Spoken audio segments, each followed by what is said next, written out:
Hello and welcome to About the House. To help ensure our education sector is not left behind as we move into the 21st century, the House Employment, Education and Training Committee is inquiring into innovation and creativity.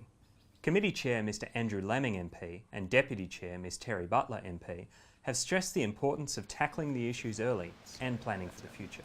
Well, as you know, Australia, coming off the mining boom, has to be looking to the future of what we call the new economy. And the 44th Parliament took up this issue of looking at the National Innovation and Science Agenda that was announced by the coalition government.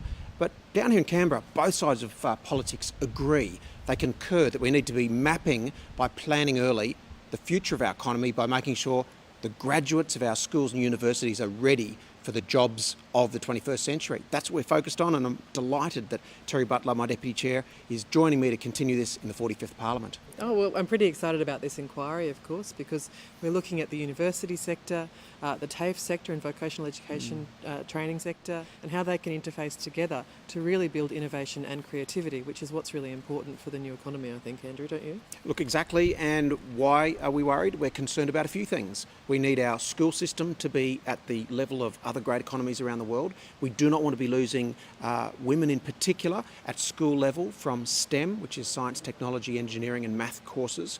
And globally we're seeing this is a challenge right back to primary school. So the benefit of being an education committee, we can be looking at questions that will be affecting Australia 20 years from now and trying to come up with answers by going out around the nation and meeting with some of the sharpest minds in this area. The inquiry hopes to foster stronger ties between industry and education. We were concerned about, first of all, some OECD measurements that were indicating that in general industry is not as closely connected to our education centres, in particular universities, as most other OECD economies. We know we can improve on that. Secondly, there is some concern about whether schools are producing graduates that are ready for the genuinely challenging fields that are entering into our economy post-mining. So we're glad that as a nation we're identifying areas of opportunity, but we're not confident necessarily that schools and universities are agile enough to identify, say, the needs of startups.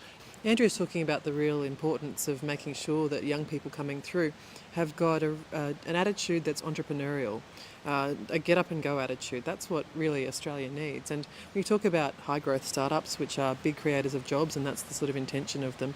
We're not necessarily talking about something that's sort of scary and something that only happens in Silicon Valley. Here in Australia, there's a really big culture of firms starting up, starting really small and with a global growth mindset.